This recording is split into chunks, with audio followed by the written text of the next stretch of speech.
বিয়ে করবে বলে ছেলে কত আশা করে বাড়ি বানিয়েছে, কিন্তু বউ আর আনতে পারলো না আমার ছেলে। আমার ছেলেকে ওরা গুলি করে মেরে ফেলেছে। আমার ছেলের কত স্বপ্ন ছিল, ওরা তা পূরণ করতে দিল না।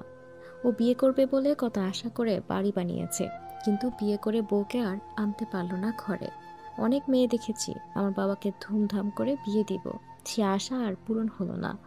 ও দোকান বন্ধ করে বাড়ি ফিরেছিল, ওকে কেন গুলি করে মরতে হলো? ছেলে হারিয়ে কান্না করতে করতে বিলাপ করে এসব কথা বললেন বুধবার 16 জুলাই গোপালগঞ্জ সংঘর্ষে নিহত দীপ্ত সাহার মা বিভারানী সাহা। কান্নাজড়িত কণ্ঠে দীপ্তর মা আর বলেন, আমার ছেলেরে যারা গুলি করে মেরেছে সে যেন হাজার গুলি খেয়ে মরে। আমি যেন মরার আগে দেখতে পারি আমার ছেলের হত্যাকারী হাজার গুলি খেয়ে মরেছে, তাহলে আমার আত্মা শান্তি পাবে। দীপ্তর পোশাক বুকে জড়িয়ে অঝরে কাঁদছে তার মা। জানা গেছে দীপ্ত একজন নিষিদ্ধ ছাত্রলীগের সক্রিয় নেতা। বারবার বলছিলেন, তোমরা কি আমার ছেলেকে এনে দিতে পারবে? যদি নাই দিতে পারো তাহলে কথা বলে কী লাভ? আমার ছেলেকে কেন মারা হলো? কি অপরাধ করেছে আমার ছেলে? নিহত দীপ্ত সাহা গোপালগঞ্জ শহরের উদয়ন রোড এলাকার বাসিন্দা। তিনি তিনি ছিলেন স্থানীয় ব্যবসায়ী সন্তোষ সাহার ছেলে।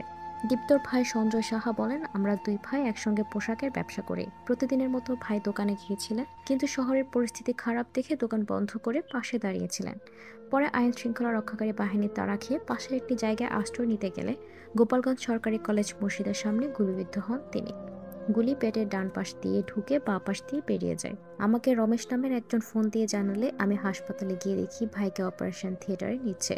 আমি ভাইকে বলি, তুই ভালো হয়ে যাবি, বাড়ি ফিরবি, ভয় করিস না। কিন্তু 5 মিনিট পর খবর আসে আমার ভাই আর বেঁচে নেই। দীপ্ত সাহার বৌদি তিথি সাহা জানান, বর্তমান সমাজে আমার দেবরের মতো ছেলে পাওয়া খুবই কষ্টের। ভালোরাই এভাবে চলে যায়, কিন্তু গুলিবিদ্ধ হয়ে মারা যাবে এটা তো আমাদের কাম্য নয়। আমরা এ ঘটনার সুষ্ঠু বিচার চাই। এদিকে সংঘর্ষে নিহত শহরের বেতগ্রামের বাসিন্দা মোহাম্মদ ইদ্রিস মোল্লার ছেলে সোহেল মোল্লা। তিনি শহরের কেরামত আলী প্লাজায় মোবাইল ব্যবসায়ী। নিহত সোহেলের মা লাইলি বেগম ছেলের মৃত্যুর খবর শুনে শুধুই কেঁদেই যাচ্ছেন, কারোর সঙ্গে কোনো কথা বলছেন না। সোহেলের স্ত্রী নিশি বেগম, এই দম্পতির রয়েছে দুটি ছেলে, বড় ছেলে রায়ান মোল্লা ও ছোট ছেলে 1.5 বছরের সোহান ইসলাম নিহান। সন্তানদের জড়িয়ে শুধু কাঁদছেন আর বলছেন, এদের আমি কি জবাব দেব? ওরা তো বাবাকে খুঁজে বেড়াচ্ছে, এদের আমি কিভাবে বাঁচাবো? আল্লাহর কাছে শুধু এটাই বলি, হত্যাকারীদের যেন এভাবে মৃত্যু হয়। প্রসঙ্গত, বুধবার 16 জুলাই গোপালগঞ্জে সভা শেষে ফেরার পথে জাতীয় নাগরিক পার্টি এনসিপির গাড়ি বহরে হামলা চালায় আওয়ামী লীগ ও নিষিদ্ধ ঘোষিত ছাত্রলীগের নেতাকর্মীরা। পরে জেলা পুলিশ সুপার কার্যালয়ে অবরুদ্ধ হয়ে পড়ে এনসিপির নেতারা। এই ঘটনাকে কেন্দ্র করে পুলিশের সঙ্গে আওয়ামী লীগ ও নিষিদ্ধ ঘোষিত ছাত্রলীগের ব্যাপক সংঘর্ষ হয়।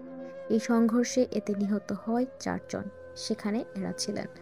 দর্শক, এ নিয়ে আপনার মূল্যবান মতামত কি? যেখানে একটি সমাবেশ করতে গিয়ে সংঘর্ষ শুরু হয়ে যায়, সেখান থেকে কোনো মতে সেনাবাহিনীর পাহারায় বের করে আনা হয় সার্জিস হাসনাত নাহিদদের। 4 জনের মৃত্যুর খবর শোনা যায়। দেশের এই পরিস্থিতি নিয়ে আপনার মূল্যবান মতামত কমেন্ট বক্সে জানিয়ে দিন। আর আপডেট পেতে আমাদের ফেসবুক